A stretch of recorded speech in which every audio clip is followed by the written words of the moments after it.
ఏమైందిరా అలా డల్గా ఉన్నావు? నీకే రామాంజన్ నువ్వు ఎలాగైనా చేయగలవు. ఈ సంవత్సరం గవర్నమెంట్ టెక్స్ట్ బుక్స్ అన్ని మార్చింది. సో మొత్తం అంతా కూడా మారిపోయింది సిలబస్. సో ఏమీ అర్థం అవ్వట్లేదు, ఏం చేయాలో అర్థం అవ్వట్లేదు నాకు. టెన్షన్ ఎందుకు దండగా, మన గౌరీ సార్ ఉండగా. సో అందుకని మనకి ఏంటంటే ఈ సంవత్సరం 6th క్లాస్ నుండి 9th క్లాస్ వరకు సో మొత్తం గవర్నమెంట్ టెక్స్ట్ బుక్స్ అన్ని కూడా మారాయి కనుక సో 6th నుండి 9th క్లాస్ వరకు ఉన్న మ్యాథమెటిక్స్లోని కాన్సెప్ట్, అన్ని ఎక్సైజ్ ప్రాబ్లమ్స్, అన్ని example problems, try this do this మొత్తం అన్ని సమ్స్ కూడా మన ఛానల్లో సారు ఈ సంవత్సరం మనకి ఎక్స్ప్లెయిన్ చేయబోతున్నారు కనుక సో నువ్వు దేని గురించి వరి అవ్వద్దు.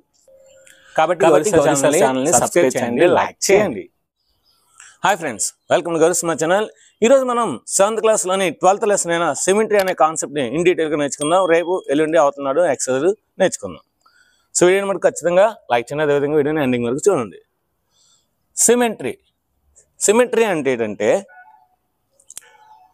ఏదైనా సరే ఒక వస్తువును కానీ ఫిగర్ని కానీ మీరు తీసుకున్నప్పుడు ఆ వస్తువుకి కరెక్ట్గా ఏదైనా ఒక లైన్, మిడిల్ లైన్ అనేది ఆ వస్తువుని 2 ఈక్వల్ పార్ట్స్గా చేసింది అనుకోండి. సో అంటే మీరు దాన్ని ఫోల్డింగ్ చేశారనుకోండి, 2 కూడా కోఇన్సిడెన్స్ అవ్వాలి. సో అలా అయితే అప్పుడు ఆ వస్తువు అనేది సిమెట్రీలో ఉందంటాం. సో ఆ వస్తువు అనేది మనకి సిమెట్రీలో ఉందంటాం. So a line which is dividing the given figure into 2 equal parts, then the figure is said to be in symmetry. So for example,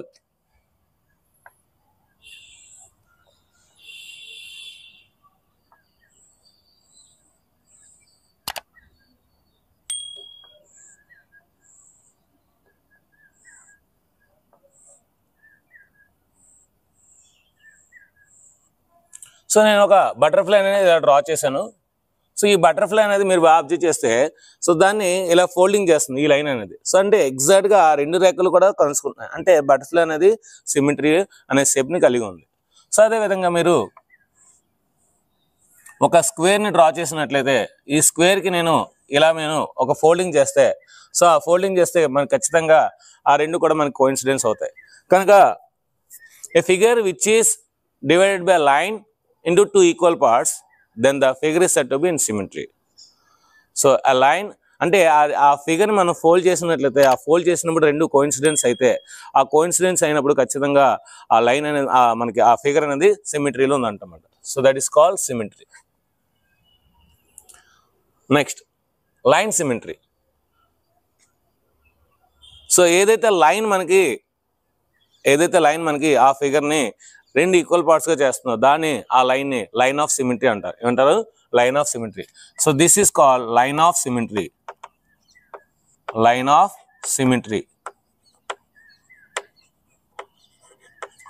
are axis of symmetry. దాన్ని యాక్సెస్ అంటారు, లేదంటే లైన్ కూడా అంటారు.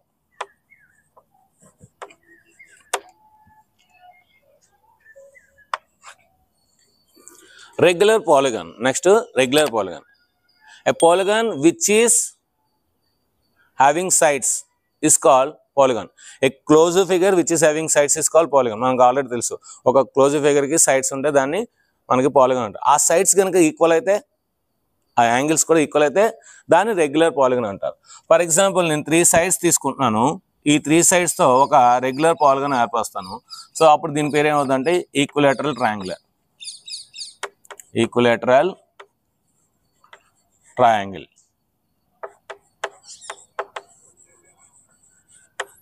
అలా కాకుండా నేను 4 ఈక్వల్ సైడ్స్ తీసుకుంటున్నాను, అప్పుడు దీన్ని స్క్వేర్ అంటారు. స్క్వేర్. అలా కాకుండా నేను 6 తీసుకుంటున్నాను, ఈక్వల్ సైడ్స్ని 6 తీసుకుంటున్నాను,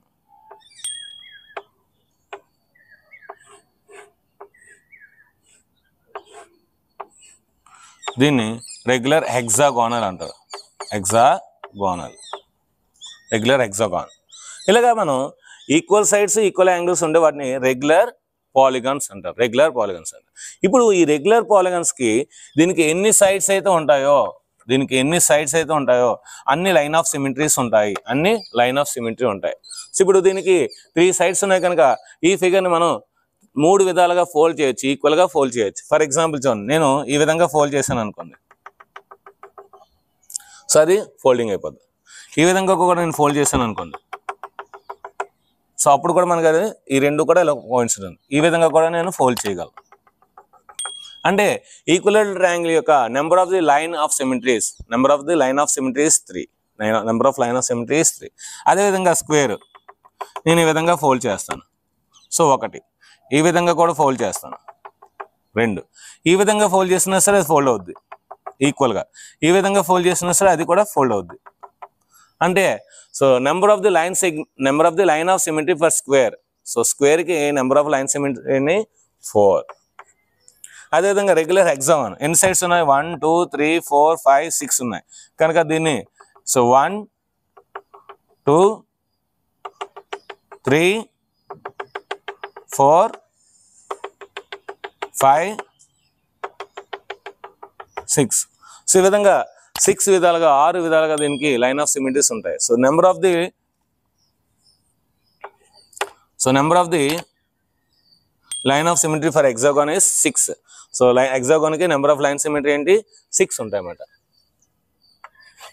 ఇంకా లైన్ ఆఫ్ సిమెట్రీ గురించి మనం మాట్లాడుకోవాలనుకుంటే మన ఇంగ్లీష్ ఆల్ఫాబెట్ లెటర్స్ ఉన్నాయి కనుక ఒకసారి అవి చూస్తే A B C D E F G H I J K L M N O P Q R S T U V W X why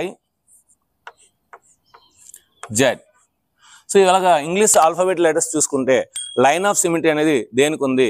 so ఈ line of symmetry అనేది ఏంటంటే మనకి reflection ఆధారంగా చెప్పొచ్చు. ఇంగ్లీష్ ఆల్ఫాబెట్కి రిఫ్లెక్స్ ఆధారంగా అంటే మిర్రర్లో చూస్తే సో అవి యాస్టిస్గా కనబడుతుంది. కాకపోతే ఏంటంటే మనం చూసేటప్పుడు కొద్దిగా లెఫ్ట్ రైట్ కొద్దిగా క్లియర్గా అబ్జర్వేషన్తో చేయాలన్నమాట. అబ్జర్వేషన్తో చేస్తూ చేయాలన్నమాట.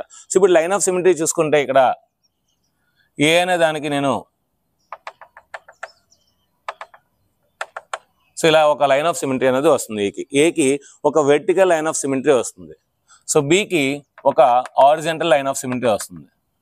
సికి కూడా ఒక హారిజాంటల్ లైన్ ఆఫ్ సిమెట్రీ వస్తుంది. సికి కూడా ఒక హారిజాంటల్ లైన్ ఆఫ్ సిమెట్రీ. డికి ఏ లైన్ ఆఫ్ సిమెట్రీ కూడా రాదు. ఎందుకంటే డీని మనం ఫోల్డ్ చేసినట్లయితే రెండు కూడా ఒకేలాగా అవ్వచ్చు అవ్వకపోవచ్చు. నెక్స్ట్ ఈకి మనకి ఒక హారిజాంటల్ లైన్ ఆఫ్ సిమెట్రీ వస్తుంది. ఎఫ్కి రాదు, జీకి రాదు. హెచ్కి లైన్ ఆఫ్ సిమెట్రీ వెర్టికల్ వస్తుంది, హారిజాంటల్ వస్తుంది. అంటే హెచ్కి 2 లైన్ ఆఫ్ సిమెట్రీ ఉంటుంది. ఐకి కూడా మనకి హారిజాంటల్ ఉంటుంది, వెర్టికల్ కూడా ఉంటుంది. జేకి రాదు. సో కే మనం కరెక్ట్గా ఇలా రాసినట్లయితే సో కేకి ఒక హారిజాంటల్ లైన్ ఆఫ్ సిమెట్రీ వస్తుంది. ఈ ఎల్కి రాదు. ఎంకి ఒక లైన్ ఆఫ్ సిమెట్రీ వెర్టికల్ వస్తుంది అన్నమాట. ఎన్కి రాదు. మీరు ఎలా చేసుకున్నా అన్న అవ్వదు. ఓకే మనకి ఇన్ఫైనైట్ లైన్ ఆఫ్ సిమెట్రీ ఎలా రాయొచ్చు, ఇలా రాయొచ్చు, ఇలా రాయొచ్చు, ఇలా రాయొచ్చు, ఎలా అయినా రాయొచ్చు. ఓ అనే లెటర్కి ఇన్ఫైనైట్ లైన్ ఆఫ్ సిమెట్రీ ఉంటుంది. సో పి అనే దానికి లైన్ ఆఫ్ సిమెట్రీ ఉండదు, క్యూకి ఉండదు, ఆర్కి ఉండదు, ఎస్కి కూడా ఉండదు. సో టీ అనే దానికి సో ఇలా చేయొచ్చు. అంటే ఒక లైన్ ఆఫ్ సిమెట్రీ వెర్టికల్ వస్తుంది. యూకి కూడా ఒక లైన్ ఆఫ్ సిమెట్రీ వెర్టికల్ వస్తుంది. వీకి కూడా ఒక line of symmetry. Next W కూడా ఒక లైన్ ఆఫ్ సిమెట్రీ వస్తుంది. ఎక్స్కి 2 వస్తాయి, ఇలా ఒకటి ఇలా ఒకటి. వైకి కూడా ఒక లైన్ ఆఫ్ సిమెట్రీ వస్తుంది. జెడ్ అనేది ఉండదు. అంటే ఈ విధంగా మనం ఇంగ్లీష్ ఆల్ఫాబెట్ లెటర్స్లో కూడా మనకి లైన్ ఆఫ్ సిమెట్రీ అనేది ఫైండ్ చేయొచ్చు అనమాట. సో మనకి ఎగ్జాంపుల్ ఏంటంటే ఏ లెటర్కి ఏ లైన్ ఆఫ్ సిమెట్రీ ఉంటుంది? వెర్టికల్ లైన్ ఆఫ్ సిమెట్రీయా లేదంటే హారిజాంటల్ లైన్ ఆఫ్ సిమెట్రీయా? వెర్టికల్ అంటే నిలువుగా ఉందా, హారిజాంటల్ అంటే అడ్డంగా ఉందా అని అడుగుతాడు. కనుక ఇది కొద్దిగా మనం కాన్సన్ట్రేషన్ చేయాలి. నెక్స్ట్ పంచింగ్ అంటే మనం పంచింగ్ మిషన్ తెలుసు. సో మనం పంచ్ వేస్తాం కదా, అది కాదు. పంచింగ్ మిషన్ అంటే పంచింగ్ మిషన్తో మనం ఒక కన్నం పెట్టాం అనుకోండి. ఫర్ ఎగ్జాంపుల్ ఒక స్క్వేర్ అనే పేపర్ని నేను తీసుకొని ఈ స్క్వేర్ని ఇలా ఫోల్డ్ చేశాను. మళ్ళీ దీన్ని ఇలా ఫోల్డ్ చేశాను. ఓకే, సో ఇలా ఫోల్డ్ చేసి ఈ కార్నర్లోని పంచింగ్ చేశాను. ఓన్లీ ఒక దగ్గర పంచింగ్ చేశాను. సో ఇప్పుడు పంచింగ్ చేస్తే దీన్ని ఓపెన్ చేస్తే అప్పుడు మనకి ఇక్కడ ఒకటి, ఇక్కడ ఒకటి, ఇక్కడ ఒకటి, ఇక్కడ ఒకటి. సో అంటే 4 చోట్ల పంచింగ్ అవుతుందన్నమాట. అంటే మనకి ఎగ్జాంపుల్ ఏంటంటే ఇలా ఫోల్డ్ చేసి ఒక పంచింగ్ ఇస్తాడు, మిగతా నుంచి మనం పంచింగ్ ఎక్కడెక్కడ అవుతాయో అడుగుతారు అనమాట. అదేవిధంగా ఇప్పుడు దీనికి లైన్ ఆఫ్ సిమెట్రీ కూడా రాయమంటాడు. సో దీనికి లైన్ ఆఫ్ సిమెట్రీ ఎలా అవుతుంది? ఇలా కూడా అవుతుంది. అలా కాకుండా ఇలా ఇస్తాడు. దీనికి లైన్ ఆఫ్ సిమెట్రీ రాయమంటాడు. దీనికి లైన్ ఆఫ్ సిమెట్రీ ఇలా రాయాలి. ఎందుకంటే ఇది మాత్రమే ఆ రెండింటిని కోఇన్సిడెంట్ చేయగలదు.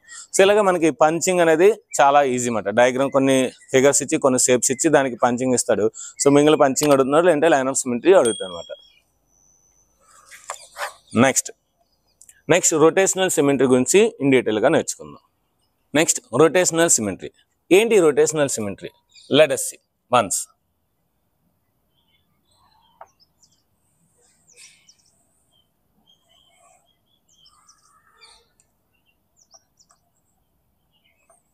సో ఒక స్క్వేర్ తీసుకున్నాను, ఒక స్క్వేర్ తీసుకుని దానికి ఒక నేమ్స్ పెడుతున్నాను, ఏ బి సి డి.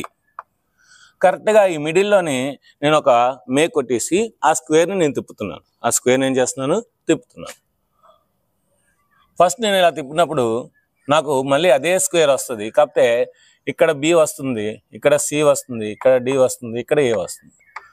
అంటే నేనేం చేశాను, జస్ట్ ఒక ఫిక్స్డ్ పాయింట్ పెట్టుకొని ఒక ఫిక్స్డ్ పాయింట్ ఆధారంగా దాన్ని రొటేట్ చేస్తాను. అంటే నేను ఇలా రొటేట్ చేసినప్పుడు ఆ యొక్క షేప్ మారలేదు, సైజు కూడా మారలేదు. So by rotating any figure by using fixed point, the shape of the figure is not changed, the size of the figure is not changed, and the same figure we are getting. So if you get the same figure by rotating any figure by fixing a fixed point, then that symmetry is called rotational symmetry. అంటే symmetry అంటే మళ్ళీ అదే వస్తుంది, symmetry అంటే మళ్ళీ అదే వస్తుంది.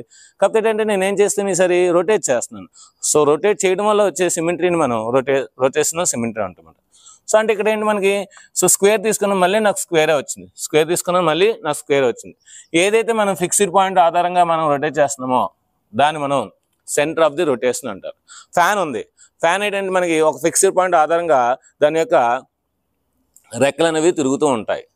అదేవిధంగా చిన్నప్పుడు మనం ఒక విండ్ మిల్ పేపర్ అనేది మనం పట్టుకొని అలా ఆడతాం. సో గాలి వస్తే అది తిరుగుతుంది. సో అది కూడా రొటేషనల్ సిమెట్రీ. అదేవిధంగా మన ఇంట్లోని గడియారం, సో గడియారం మీరు చూసి ఉంటారు. సో గడియారం ఏంటంటే ముళ్ళు అలా తిరుగుతుంది, ఎక్కడ సెంటర్ ఆధారంగా ఆ ముళ్ళు తిరుగుతూ ఉంటాయి, అంటే అది rotational symmetry. So rotational symmetry అని మనకి ఇలా తిరిగితే దాన్ని క్లాక్ వైజ్ రొటేషనల్ సిమెట్రీ అంటారు. అలా కాకుండా ఇలా తిరిగితే దాన్ని anti clock wise rotational symmetry అంటారు. సో మనకి తీసుకున్న రొటేషన్ అనేది ఈ విధంగా తీసుకుంటే దాన్ని రొటేషనల్ క్లాక్ వైజ్ అంటారు. ఇలా తీసుకుంటే దాన్ని anti clock wise rotational symmetry అంటారు.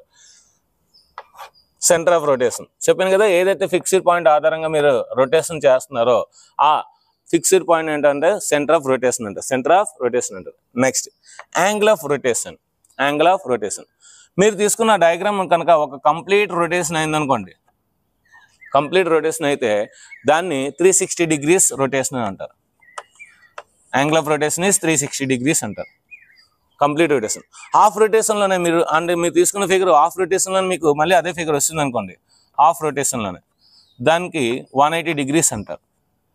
మీరు తీసుకున్న ఫిగరు హాఫ్ రొటేషన్ కాకుండా క్వార్టర్ రొటేషన్లోనే వస్తుంది అనుకోండి, దాన్ని మనం 90 degrees అంటారు. మీరు బాగా అబ్జర్వ్ చేస్తే ఈ ఏ ఉన్నది జస్ట్ ఇలా అంటే వస్తుంది, అంటే ఏంటి, క్వార్టర్ రొటేషన్ వచ్చింది. అంటే ఇక్కడ యాంగిల్ ఆఫ్ రొటేషన్ అంతా 90 degrees, మళ్ళీ నేను దీన్ని తిప్పాను అనుకోండి, ఈసారి బి ఇక్కడికి వస్తుంది, సి ఇక్కడికి వస్తుంది, డి ఇక్కడికి వస్తుంది, ఏ ఇక్కడికి వస్తుంది. అంటే నాకు జస్ట్ ఏం చేశాను, నేను ఓన్లీ జస్ట్ 90 degrees తిప్పాను, క్వార్టర్ రొటేషన్. అంటే ఉన్న ఫిగర్ని జస్ట్ ఇలా తిప్పాను. సో ఉన్న ఇలా ఫిగర్ని జస్ట్ ఇలా తిప్పితే అది క్వార్టర్ రొటేషన్ అంటారు. ఉన్న ఇలా ఫిగర్ని ఇలా కాకుండా మళ్ళీ ఇలా తిప్పాను అనుకోండి, దాన్ని స్ట్రైట్ యాంగిల్ రొటేషన్ అంటారు, లేదంటే హాఫ్ రొటేషన్ అంటారు. అలా కాకుండా ఉన్న ఈ ఫిగర్ని ఇలా తిప్పి మళ్ళీ ఇలా వస్తుంది అనుకోండి, అది కంప్లీట్ రొటేషన్ అంటారు అనమాట. నెక్స్ట్ మళ్ళీ ఇదే ఫిగర్ నేను మళ్ళీ రొటేట్ చేశాను అనుకోండి, ఈసారి ఏ ఇక్కడికి వస్తుంది, బి ఇక్కడికి వస్తుంది, సి ఇక్కడికి వస్తుంది, డి ఇక్కడికి వస్తుంది, మళ్ళీ 90 degrees. మళ్ళీ నేను రొటేట్ చేశాను అనుకోండి, ఈసారి ఏ ఇక్కడికి వస్తుంది, బి ఇక్కడికి వస్తుంది, సి ఇక్కడికి వస్తుంది, డి ఇక్కడికి వస్తుంది.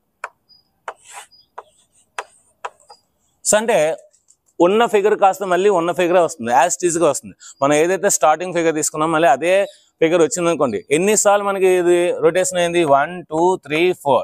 సో 4 times రొటేట్ అయింది, అంటే 4 times మళ్ళీ అదే ఫిగర్ వచ్చింది. How many times the original figure you are getting while rotating in one complete rotation, that is called order of rotation. Angle of rotation అంటే so for what angle the figure is getting again that is called angle of rotation. For what angle, for what is the minimum angle, the minimum angle for getting the same figure while rotating, that is called angle of rotation. Angle of rotation అంటే మనం ఏ angle అయితే మనకి minimum angle ఉందో అదే figure రావడానికి దాన్ని angle of rotation అంటారు. Order of rotation అంటే ఏంటి, the figure, how many times the figure is getting its original position while it rotating in one complete rotation, that is called order of rotation. So ఇది మనకి order of rotation అన్నమాట. ఇప్పుడు మనం ఒక equilateral triangle తీసుకుందాం అనుకోండి. Equilateral triangle తీసుకుంటే so ఇది 360 కనుక 120 120 120, నేను ఇప్పుడు ఇక్కడ 120 degrees తీసుకుంటున్నాను. ఇప్పుడు నేను దీన్ని రొటేట్ చేస్తున్నాను.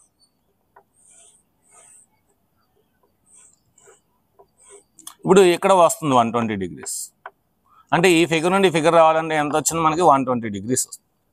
Next A B C. So ఇప్పుడు దీన్ని రొటేట్ చేయడం వల్ల ఏమొస్తుంది, ఇక్కడ మనకి ఇక్కడ ఏ వస్తుంది, ఇక్కడ బి వస్తుంది, ఇక్కడ సి వస్తుంది. మళ్ళీ రొటేషన్, ఇప్పుడు ఇక్కడ ఏ, ఇక్కడ బి, ఇక్కడ సి. ఈసారి 120 ఎక్కడ వస్తుంది, ఇక్కడ వస్తుంది. మళ్ళీ నేను రొటేట్ చేశాను అనుకోండి, ఏబిసి, మళ్ళీ ఇక్కడ 120, అంటే ఇది 120 ఇది 120. అంటే ఏంటి, నా ఒరిజినల్ ఫిగర్ అనేది మళ్ళీ వచ్చింది. ఒక కంప్లీట్ రొటేషన్లో ఎన్నిసార్లు వచ్చింది ఒరిజినల్ ఫిగర్, 1 2 3, అంటే 3 times వచ్చింది. అంటే దీని యొక్క ఆర్డర్ ఆఫ్ రొటేషన్ అంతా 3, దీని యొక్క ఆర్డర్ ఆఫ్ రొటేషన్ అంతా 4, దీని ఆర్డర్ ఆఫ్ రొటేషన్ అంతా 3, దీని ఆర్డర్ ఆఫ్ రొటేషన్ అంతా 4. సో ఇలాగా మనం ఒక ఫిగర్ని రొటేషన్ చేసినప్పుడు అది ఎన్నిసార్లు వస్తుందో, అది అదే సేమ్ పొజిషన్ ఎన్నిసార్లు వస్తుందో దాన్ని ఆర్డర్ ఆఫ్ రొటేషన్ అంటారు. ఒక ఫిగర్ని మళ్ళీ అదే ఫిగర్ రావడానికి మనకి మినిమం యాంగిల్ ఎంత అవుతుంది అని తెలిపేదాన్ని మనం యాంగిల్ ఆఫ్ రొటేషన్ అంటారు. యాంగిల్ ఆఫ్ రొటేషన్ అంటారు. సెంటర్ ఆఫ్ రొటేషన్ అంటే అది ఏ పాయింట్ దగ్గర మనం ఆ ఫిగర్ని రొటేట్ చేస్తున్నామో ఆ పాయింట్ మనం సెంటర్ ఆఫ్ రొటేషన్ అంటారు. సో సెంటర్ ఆఫ్ రొటేషన్ గురించి మాట్లాడుకోవాలనుకుంటే సో స్క్వేర్కి ద ఇంటర్సెక్షన్ ఆఫ్ డయాగ్నల్స్, అదేవిధంగా రెక్టాంగిల్కి